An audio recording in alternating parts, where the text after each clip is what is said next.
నమస్కారం. Welcome to Radha's ప్రాచీన ప్రాంగణం. ఈరోజు మనము సప్త ఋషులు అనే అంశాన్ని గురించి తెలుసుకుందామండి. పురాణాలలో చాలా ప్రఖ్యాతిగాంచిన 7 ఋషులే ఈ సప్త ఋషులు.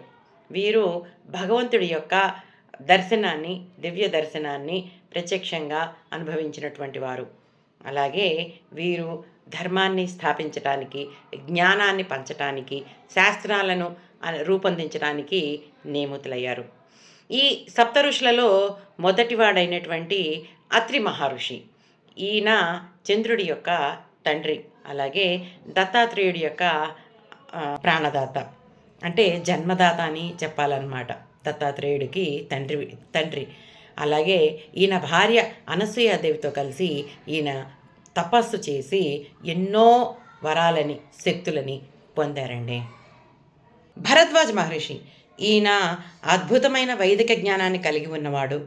ఆయుర్వేదానికి పునాది వేసినటువంటి వాడు. ఈయన ఆశ్రమంలోనే రామాయణ కాలంలో శ్రీరాముడు విశ్రాంతి తీసుకున్నట్లు చెప్పబడింది. గౌతమ మహర్షి.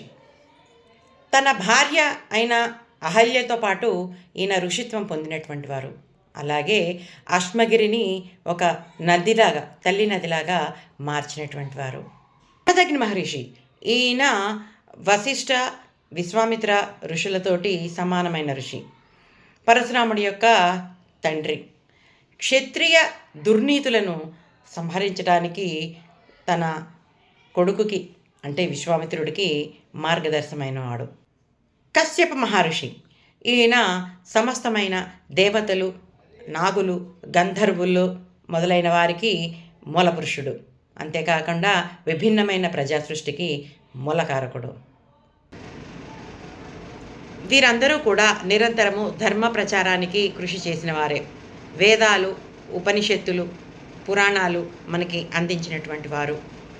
ప్రతి కాలానికి ఈ సప్త ఋషులు మారుతూ ఉన్నప్పటికీ వీళ్ళంతా కూడా భగవంతుడి అనుగ్రహాన్ని పొందినటువంటి వారే. నిరంతరము ధర్మ సంస్థాపనానికి కృషి చేస్తున్నటువంటి వారే.